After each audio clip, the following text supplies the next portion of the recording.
Alright, so let me show you a cool trick in Unreal Engine. So, for say, if you want to check your static mesh size, like you have to hover over it and you have to just see the tick size and how many materials it's sharing. But there is a easy way.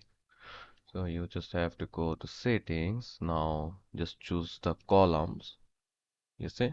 Now it's showing the name, the type. It is the tick size, and if you click on the tick size, it will filter it out. This is the most big size, and this is the lowest size. This is the 15 megabytes. Okay.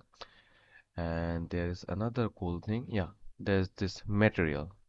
If I click this one, yeah, you see, there is four. So this cell light is sharing four materials, and that's how you can just filter it out anything that you want to.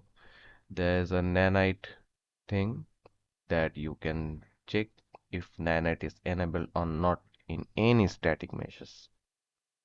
Also, there's a triangle count. I can filter it out with the most triangle count with the lowest one, and there's also the UV channels. So how many UV channels it got? So, if I go, I think I saw, yeah, this is sharing three UV channels. I don't know why. So if you go to UV, you see UV channel one, two.